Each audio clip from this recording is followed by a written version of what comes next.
ഞാനൊന്നും ചെയ്തതല്ല, എന്നെ കൊല്ലാൻ തീരുമാനിച്ചു വന്നതാ അവള്. കൊല്ലാൻ തന്നെ നോക്കിയതാ അമ്മൂമ്മേ.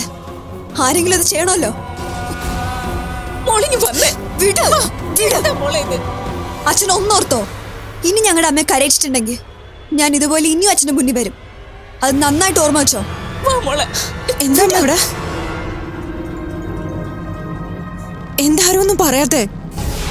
യാമി മോള് കത്തിയെടുത്ത് ഇവന്റെ അടുത്തേക്ക്. യാമിയോ? ഞാൻ ചെയ്തു അമ്മ. അമ്മ എന്നെ എത്ര വേണേലും വഴക്ക് പറഞ്ഞോ. അടിക്കുന്നെങ്കിൽ അടിച്ചോ. അമ്മ അവളെ കൊണ്ട് പോ. യാമി അമ്മയുടെ കൂടെ ചെല്ലു. മോളെ വാ.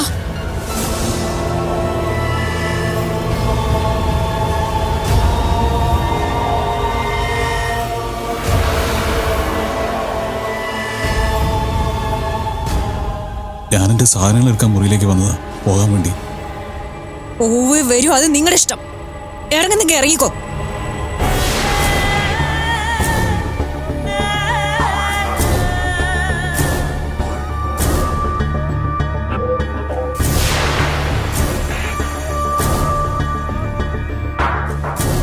യാമി, നീ എന്തൊക്കെ ഭ്രാന്തി കാണിക്കുന്നത്?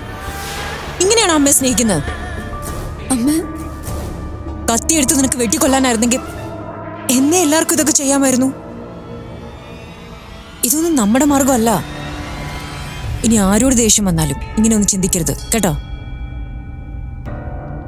ഇന്നലെ ചേച്ചി ഇതാ പറഞ്ഞതല്ലേ? ഇന്നലെ അമ്മ ഇരുന്ന് കരയുന്ന കണ്ടപ്പോ ചേച്ചി എന്നോട് പറഞ്ഞു അമ്മേ. ഇനി ഇതുകൂടിയേ ബാക്കി ഉണ്ടായിരുന്നുള്ളൂ. എന്തായാലും എല്ലാം തികയുന്നുണ്ട്.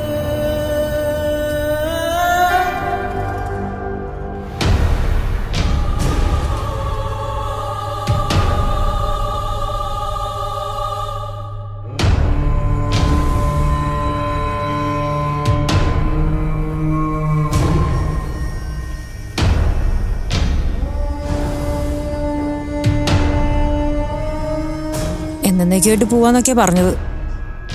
തിരിച്ചു വരുമോ എന്തോ. നാണമില്ലാത്തതുകൊണ്ട് അതും സംഭവിക്കും.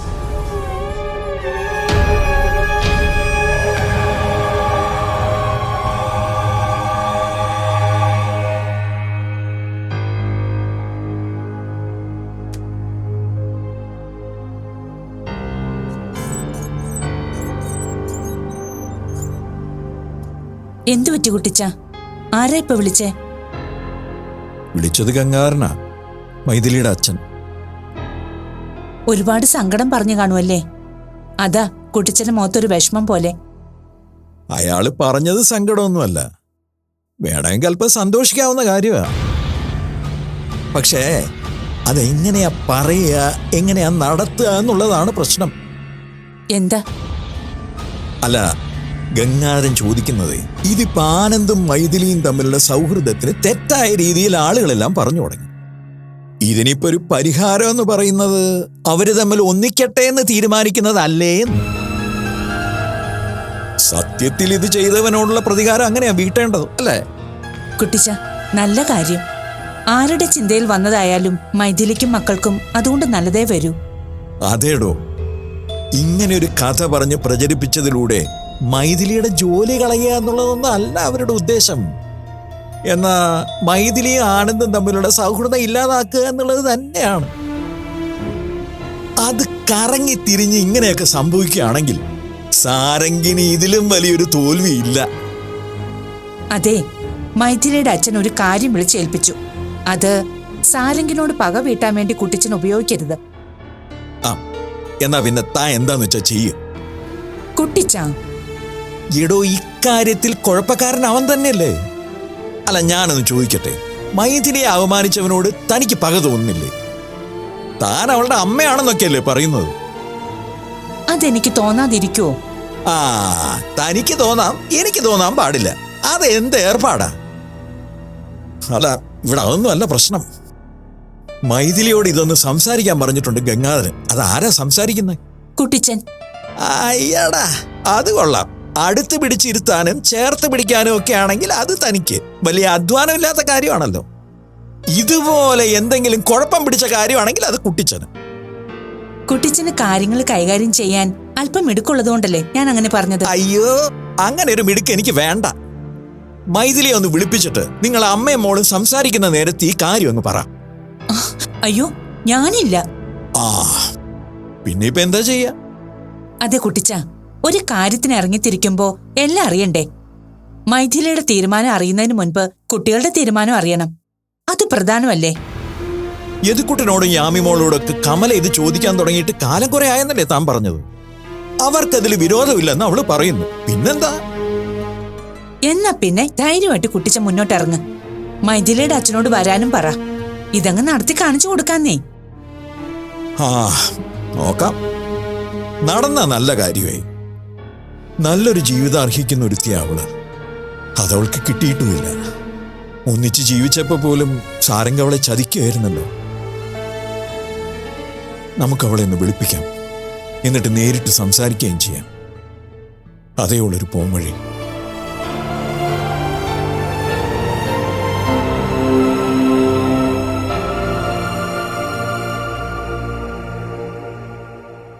ഇതിപ്പോ കുട്ടിച്ചന്റെ കോർട്ടിൽ നിന്ന് പന്ത് എന്റെ കോർട്ടിൽ എത്തിച്ചെന്നേ പറയാൻ പറ്റൂ. മൈഥിലിയുടെ അച്ഛൻ കുട്ടിച്ചനെ വിളിച്ച് വിവരം പറഞ്ഞു. കുട്ടിച്ചൻ അത് മൈഥിലിയോട് അവതരിപ്പിക്കാൻ ഒരു ഭയം. എന്താ ചെയ്യാ? കാര്യം നല്ലതല്ലേ ഫാദർ? നമ്മൾ മുമ്പ് തന്നെ ഈ കാര്യം സംസാരിച്ചാണല്ലോ. ഫാദറെ, മൈഥിലിയുടെ ചുറ്റും നിന്ന് നമ്മുടെയൊക്കെ വീടുകളിൽ മനസ്സമാധാനം ഇല്ലാത്ത അവസ്ഥയായിരുന്നു. ആ മനസ്സമാധാനം തിരിച്ചു കൊണ്ടുവരാൻ വേണ്ടി മൈഥിലി കഷ്ടപ്പെട്ടതിന് കയ്യും കണക്കുമില്ല. അങ്ങനെ നോക്കുമ്പോൾ ഇനി ബാക്കിയുള്ളത് മൈഥിലിയുടെ കുടുംബമാണ്, മൈഥിലിയുടെ ജീവിതമാണ്. അത് നേരെയാക്കി കൊടുക്കേണ്ട ഉത്തരവാദിത്വം നമുക്കാണ്. മൈഥിലി ഒന്ന് വിളിപ്പിക്കാമോ? നമുക്ക് എല്ലാവർക്കും കൂടി ഒന്ന് സംസാരിക്കാം. പക്ഷേ മൈഥിലിയുടെ ഒരു സ്വഭാവം വെച്ച് അതത്ര എളുപ്പമാവുമെന്ന് എനിക്ക് തോന്നുന്നില്ല. കുറെ ആളുകൾ കൂടെ പറയുന്ന ഒരു കാര്യമുണ്ട്. സമൂഹം എന്തു പറഞ്ഞാലും അതെന്നെ ബാധിക്കില്ല, ഞാൻ അവരുടെ ചിലവിലല്ലല്ലോ ജീവിക്കുന്നതെന്ന്. അതൊരു പൊട്ടത്തരമാണ്. പരസ്പരം ആശ്രയിക്കാതെ ഇവിടെ ആരും ജീവിക്കുന്നില്ല. ഒന്നാഴത്തിൽ ആലോചിച്ച് അത് മനസ്സിലാവുകയും ചെയ്യും. പിന്നെ സമൂഹത്തിന് ദൈവത്തോളം തന്നെ സ്ഥാനം കൊടുക്കുന്ന ചിലരുണ്ട്. അക്കൂട്ടത്തിൽ പെടുന്നവളാ മൈഥിലി. തന്റെ ചലനങ്ങൾ സമൂഹത്തിൽ എന്തുണ്ടാക്കുമെന്നതിനെ അവൾ ഭയക്കും. ആ ഭയം തന്നെയായിരിക്കും അവളുടെ തീരുമാനവും. മൈഥിലി മാമും ആനന്ദ് സാറും ഒരുമിക്കുന്ന ഒരിക്കലും നടക്കില്ലെന്നാണോ? എന്നൊന്നും പറയാൻ ഞാൻ ആളല്ല. മനുഷ്യരുടെ തീരുമാനങ്ങളല്ലേ, ചിലപ്പോ ചില മാറ്റിമറിച്ചിലുകളൊക്കെ ഉണ്ടാവാം. ശരി, എന്തായാലും ഞാൻ മൈഥിലി ഒന്ന് വിളിച്ച് പറയാം. അല്ല, പോയതിനു ശേഷം ചൈതന്യെ വിളിച്ചിരുന്നു ഫാദർ. സ്നേഹയോട് കുറെ നേരം സംസാരിച്ചു. ഏതോ അത്ഭുത ലോകത്ത് പെട്ടതുപോലെയാ ചൈതന്യ. ഒട്ടും പ്രതീക്ഷിക്കാതെ എല്ലാം തിരിച്ചു കിട്ടിയതല്ലേ. വലിയ കുപ്പായങ്ങളിട്ട് വലിയ കാര്യങ്ങൾ പറയുന്ന ഒരുപാട് പേരുണ്ട്. ഇതാ ഞാൻ സമൂഹത്തെ നന്നാക്കാൻ പോകുന്നു, ഇതാ പിടിച്ചോളൂ എന്റെ കുറച്ച് വചനങ്ങൾ എന്നൊക്കെ പറഞ്ഞിട്ട് ഇറങ്ങി പുറപ്പെട്ടവർ. ആ രൂപവും ഭാവവും തോലാതെ തന്നെ സുരേഷ് കുറച്ച് കാര്യങ്ങൾ പറഞ്ഞു. അപ്പോഴാ ദൈവം സാധാരണക്കാരന്റെ രൂപത്തിലാണ് പിടികിട്ടിയത്. അതെ ഫാദർ, ഒരുപക്ഷെ ഒരു ജന്മത്തോളം നീണ്ടുപോയേക്കാവുന്ന ഒരു പക എത്ര പെട്ടെന്നാണ് അലിഞ്ഞലിഞ്ഞില്ലാതായത്. അതെ, അങ്കിള് ചില തീരുമാനങ്ങളൊക്കെ എടുത്തിട്ടുണ്ട് ഫാദർ. കുറെ കഴിഞ്ഞിട്ടേ ഉള്ളൂ. പെട്ടെന്ന് കേൾക്കുമ്പോൾ ഈ ചെയ്ത കാര്യങ്ങൾക്കൊക്കെ ഒരു കൂലിയായിട്ട് അവർക്ക് തോന്നും. അത് വേണ്ട. സുരേഷിന്റെയും ചൈതന്യയുടെയും കുഞ്ഞിന്റെ ഭാവിക്ക് വേണ്ടിയിട്ടാ. കുറച്ച് പണം ബാങ്കിലിട്ട് കൊടുക്കണം. അവളുടെ എല്ലാ കാര്യങ്ങളും ചെയ്യാവുന്ന അവസ്ഥയിൽ അതാ എന്റെ തീരുമാനം. നന്നായിടോ. ഇത്തരം മനസ്സുകളൊക്കെ എല്ലാവർക്കും ഉണ്ടാവട്ടെ. ലോകം നന്നാവാൻ വേറൊന്നും വേണ്ടടോ. മൈഥിലിയെ വിളിച്ചിട്ട് മൈഥിലി വരാൻ സമയം ഞാൻ നിങ്ങളോട് പറയാം. അപ്പൊ നിങ്ങൾ വരണം.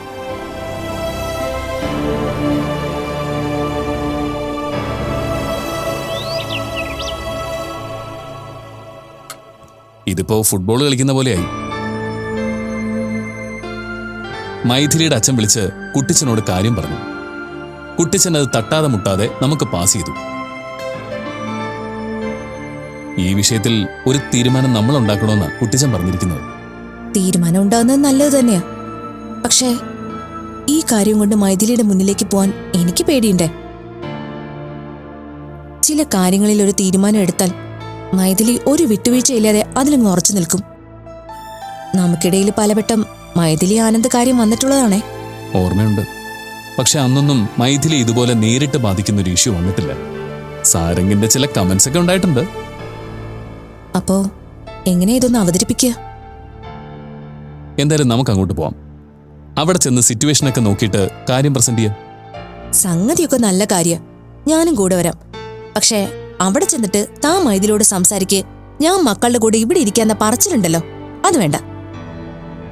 അതെ, എന്നെ കൊണ്ടുപോയി പെടുത്താന്ന് നോക്കണ്ടാന്ന്. നിനക്ക് ചായ എടുക്കട്ടെ? ഇപ്പൊ വേണ്ട, കുറച്ചു കഴിഞ്ഞ് ഞാൻ ഇട്ടോളാം.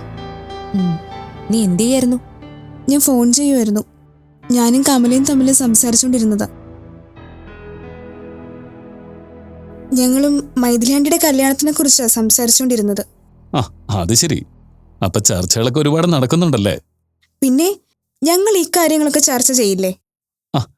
എന്നിട്ട് നിങ്ങൾ അവസാനം എത്തിയ തീരുമാനം എന്താ? മൈഥിലി ആന്റിയും ആനന്ദങ്ങളും തമ്മിലുള്ള കല്യാണം നടന്നേ പറ്റൂ. ഞങ്ങള് വൈകുന്നേരം ആകുമ്പോ യാമിയെ കാണാൻ പോകുന്നുണ്ട്. അതും തീരുമാനിച്ചോ? പിന്നല്ലാതെ, എനിക്കൊരു പ്രശ്നം വന്നപ്പോ അവൾ ഓടി വന്നതല്ലേ. അപ്പൊ അവൾക്കൊരു പ്രശ്നം വരുമ്പോ ഞങ്ങൾ ഓടി ചെല്ലണ്ടേ? ഞാനും അനാമികയും അങ്ങോട്ട് പോവാൻ പോവാ.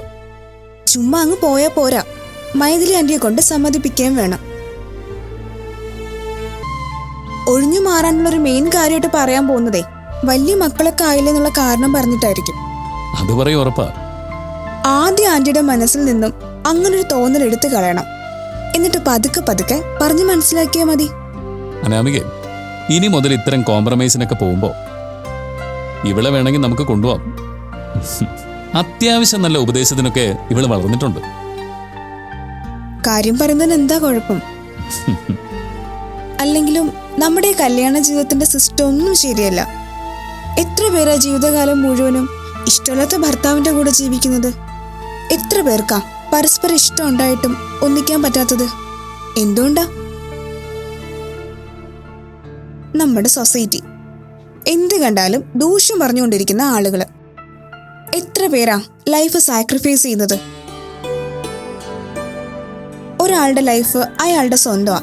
അതെങ്ങനെ ഉപയോഗിക്കണമെന്ന് അയാളാ തീരുമാനിക്കുന്നേ.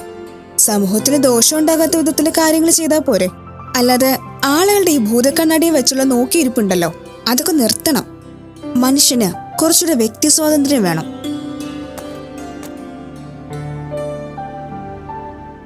രഞ്ജിത്തെ, അവളുടെ സംസാരം കേട്ടോ? കേട്ടു. ഇങ്ങനെയൊക്കെ പറയാനും എക്സ്പ്രസ് ചെയ്യാനും അല്ലേ അവള് പഠിക്കുന്നത്. അപ്പൊ പിന്നെ എന്താ കുഴപ്പം? അല്ല, പിള്ളേരുടെ ഒരു ചിന്തയെ. അതുമാത്രല്ല, അതൊക്കെ സംസാരിക്കുമ്പോ അവളുടെ ഒരു ഷാർപ്നെസ് കണ്ടോ? ഞാൻ കൂടെ കൂടെ പറയാറുള്ള നിന്നോട്, നമ്മൾ പഠിച്ചിരുന്ന കാലം പോലെ അല്ല. നമ്മൾ പഠിച്ചിരുന്ന കാലത്ത് നമ്മൾ ഏത് വിഷയം എടുക്കണമെന്ന് പോലും നമ്മുടെ ഒരു സീനിയർ തീരുമാനിച്ചിരുന്നു. ഇപ്പോഴത്തെ പിള്ളേരുടെ അടുത്ത് അത് നടക്കില്ലല്ലോ. പഠിപ്പായാലും ജോലിയായാലും സമൂഹത്തിൽ ഇടപെടുന്ന രീതിയായാലും. താൻ റെഡിയായിക്ക്, എന്തായാലും പോയേക്കാം.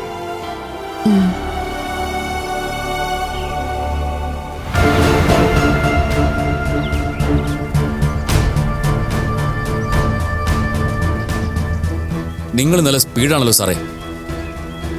നമ്മൾ തമ്മിൽ പിരിഞ്ഞിട്ടൊരു 1 hour പോലും ആയിട്ടില്ല. സേഫായി ഒരിടം കണ്ടെത്തിയ നിലയ്ക്ക് എത്രയും പെട്ടെന്ന് അതങ്ങ് കൈമാറാന്ന് കരുതി. അല്ല, ഇന്നു മുതൽ ഇത് ഓൺലൈനിൽ വന്നു തുടങ്ങുമോ? ഓൺലൈനിൽ ഒരു ന്യൂസ് ക്ലിക്കാക്കി എടുക്കുന്നതിന് എത്ര ബുദ്ധിമുട്ടുണ്ടെന്ന് അറിയാമോ? ഇന്നു മുതൽ പരസ്യങ്ങൾ തുടങ്ങണം. ആൾക്കാരുടെ നെഞ്ചു പടപ്പിക്കുന്ന തലവാചകങ്ങൾ തുടങ്ങണം. അത് കഴിഞ്ഞ് ആദ്യത്തെ നടുക്കം കൊടുക്കണം. ആദ്യം ഒരു ഫുൾ സ്റ്റോറി അല്ല, വായിച്ചവനെ പകുതി എത്തി നിർത്തിക്കുകയും ബാക്കി പകുതി വായിച്ചില്ലെങ്കിൽ ഉറക്കം കിട്ടില്ല എന്ന രീതിയിൽ. ഈ കണ്ടന്റ് ഉഗ്രനാണെങ്കിൽ നമുക്ക് കയറുന്നു മേയാൻ പറ്റും. എനിക്ക് ആ കാര്യത്തിൽ സംശയമൊന്നുമില്ല കിരണേ. മേയാൻ പറ്റിയ സംഗതിയാ. ആണും പെണ്ണും എരിവും പുളിയും എല്ലാം ഉണ്ട്. തന്നെയൊക്കെ സമ്മതിക്കണം. നമ്മളൊക്കെ റിസ്ക് എടുക്കുന്നത് കൃത്യമായ ഉദ്ദേശത്തോടു കൂടിയാ. ഇതൊന്നുമില്ലാതെ ഒരു ക്യാമറയും എടുത്ത് ഇതൊക്കെ പകർത്താൻ ഇറങ്ങിയ തന്നെ അഭിനന്ദിക്കണം. Thank you. എന്നാ നമുക്ക് പോവാം. എങ്ങോട്ട്? അല്ല, ഞാൻ ഈ സർവീസിൽ നിന്ന് പുറത്താക്കപ്പെട്ടതിന് ശേഷം ഞാനിവിടെ ഒരു ചെറിയ വീടെടുത്ത് താമസിക്കുന്നു. കമ്പ്യൂട്ടറും ബാക്കി കാര്യങ്ങളൊക്കെ അവിടെ സെറ്റ് ചെയ്തിട്ടുണ്ട്. അവിടെ ഇരുന്ന് കാണാം. കുറച്ച് മുൻപ് താൻ പറഞ്ഞത് ഇതൊക്കെ ഒരു ഹാർഡ് ഡിസ്കിലാക്കി എനിക്ക് തരാമെന്നല്ലേ? കിരൺ വന്ന് കണ്ട ആവശ്യമുള്ള കാര്യങ്ങൾ മാത്രമല്ലേ ഫയലിലാക്കേണ്ട കാര്യമുള്ളൂ. നമുക്കൊന്നിച്ചിരിക്കാം. എടോ സേവ്യറെ, താനൊരു കുരുട്ടുബുദ്ധിയുള്ള പോലീസുകാരനായിരുന്നു എന്ന് എനിക്ക് നന്നായിട്ട് അറിയാം. താൻ ഈ പറഞ്ഞ പണിയുണ്ടല്ലോ, പല ഉദ്യോഗസ്ഥരും ഞങ്ങൾക്ക് ചെയ്തു തരാറുള്ളതാ. പോലീസിലായാലും പുറത്തും എല്ലായിടത്തും ഉന്നത ഉദ്യോഗസ്ഥന്മാർക്ക് ചൊറിച്ചിലാടോ. അവർക്കൊക്കെ എന്നെ എൻ്റെ പത്രത്തിന് ആവശ്യമില്ല. എന്തായാലും തൻ്റെ വീട്ടിലേക്ക് ഞാനില്ല. അങ്ങനെ പറയരുത്. വന്നേ പറ്റൂ. എന്താ വന്നേ പറ്റുന്നോ? ഓർഡർ ഇടാനൊക്കെ ആയോ താൻ? ഓർഡർ ഇടേണ്ടി വന്നാൽ ഇടേണ്ടേ കിരൺ?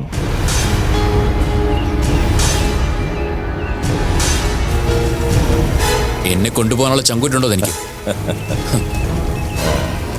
നീ എനിക്കുള്ള പണിയാണെന്ന് മനസ്സിലാക്കാൻ എനിക്കധികം സമയമൊന്നും വേണ്ട.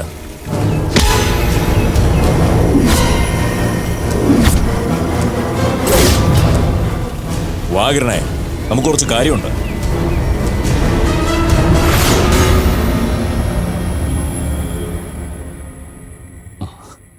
എന്താ അമ്മേ?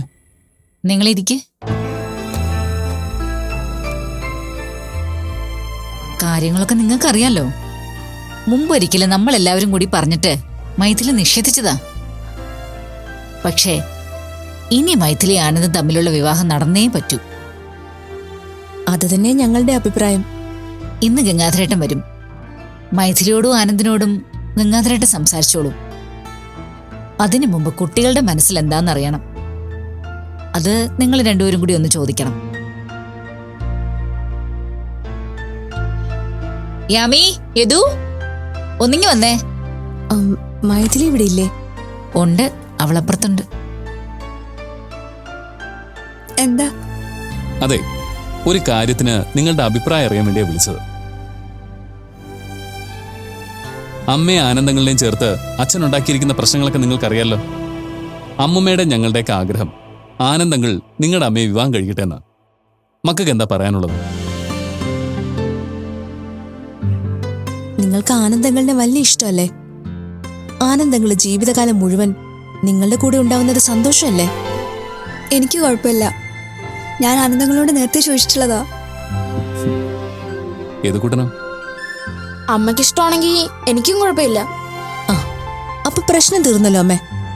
ഇനിയിപ്പോ മൈഥിലിയുടെ അച്ഛൻ വന്നിട്ട് ബാക്കി കാര്യങ്ങളൊക്കെ തീരുമാനിക്കട്ടെ. നിങ്ങളിപ്പോ വന്നു. എന്തായാലും കൂടി വട്ടം കൂടി ഇരുന്നൊരു ചർച്ച. ഒന്നുമില്ല, ഇവര് വന്നപ്പോ എല്ലാവരും കൂടി അങ്ങനെ ഇരുന്നേ ഉള്ളൂ. അല്ലാതെ ആവശ്യമില്ലാത്ത കാര്യങ്ങളൊന്നും ചർച്ച ചെയ്യുന്നില്ലല്ലോ അല്ലേ എല്ലാരും കൂടെ? എന്താ ആവശ്യമില്ലാത്ത കാര്യങ്ങള്? ഞങ്ങൾ എല്ലാവരും കൂടി ഒന്നിച്ചിരുന്ന് എന്തായാലും നിനക്ക് ദോഷമുള്ള കാര്യങ്ങളൊന്നും ചിന്തിക്കില്ലല്ലോ. അമ്മ പറഞ്ഞ ഉത്തരത്തിലെല്ലാം ഉണ്ട്. എല്ലാവരോടുമായിട്ട് ഞാനൊരു കാര്യം പറയാം. അപവാദങ്ങൾക്കുള്ള മറുപടി അത് ശരിവെച്ചു കൊടുക്കലല്ല. ഓരോ ബന്ധത്തിനും ഓരോ രീതികളുണ്ട്. അതങ്ങനെ തുടരാനേ പാടുള്ളൂ. രഞ്ജിത്തിനും അനാമയ്ക്കും മനസ്സിലായല്ലോ അല്ലേ? അല്ല മൈഥിലി, ഒന്നും പറയണ്ട. എനിക്കിപ്പോ നിങ്ങളുടെ ചർച്ചയുടെ ബാക്കി കേൾക്കാൻ ഒരു താല്പര്യമില്ല.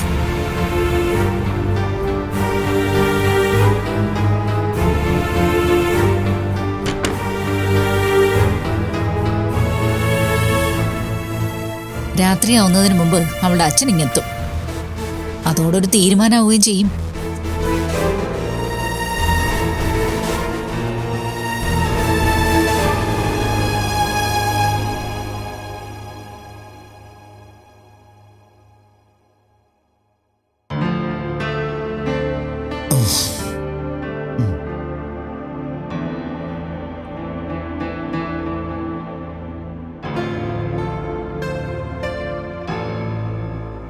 അരുൺ, അരുൺ ഇന്ന് ഫ്രീ ആണോ?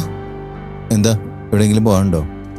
ഫ്രീ ആണെങ്കിൽ നമുക്ക് മൈഥിലി മാമിന്റെ അടുത്തേക്ക് പോയാലോ? എന്താടോ വിശേഷിച്ച്? വേറൊന്നുമല്ല, മാമിനോട് കുറച്ചു നേരം സംസാരിക്കാനാ. വിവാഹത്തിന്റെ കാര്യം എല്ലാരും മാമിനോട് പറയല്ലേ, നമുക്കൊന്ന് പറഞ്ഞു നോക്കിയാലോ? താൻ ചിന്തിക്കുന്നത് നല്ല കാര്യമാണ്, പക്ഷെ അത് വേണ്ടടോ. അതെന്താ? ഞാൻ ഇന്ന് വരെ ചിന്തിച്ചതിൽ ഏറ്റവും വ്യക്തിത്വമുള്ള ക്യാരക്ടറാണ് മൈഥിലി മാമിൻ്റെ. ഏതൊരു കാര്യം ചെയ്താലും കൃത്യമായ കണക്കൂട്ടൽ മാമിനുണ്ട്. ചില സമയത്ത് സിറ്റുവേഷൻ അനുസരിച്ചൊന്ന് പതറിപ്പോയെന്ന് വരും, ചിലപ്പോൾ കണ്ണൊന്ന് നിറഞ്ഞെന്ന് വരും. പക്ഷെ അവരുടെ ഉള്ളുണ്ടല്ലോ, അത് തീരുമാനങ്ങൾ എടുക്കാനും നടപ്പിലാക്കാനും സ്ട്രോങ് ആയിട്ട് അറിയാവുന്ന ഒരാളുടെയാണ്. അതൊക്കെ ശരിയാ. പക്ഷേ ആനന്ദ് സാറോട്ടുള്ള കല്യാണത്തിന് മാം സമ്മതം പറയാത്തതിന് എന്താ കാരണം? ആനന്ദ് സാറിനെ ഇഷ്ടമല്ലാഞ്ഞിട്ടാണോ? അതോ ഇനിയൊരു ജീവിതം വേണ്ടാന്ന് തോന്നിയിട്ടാണോ?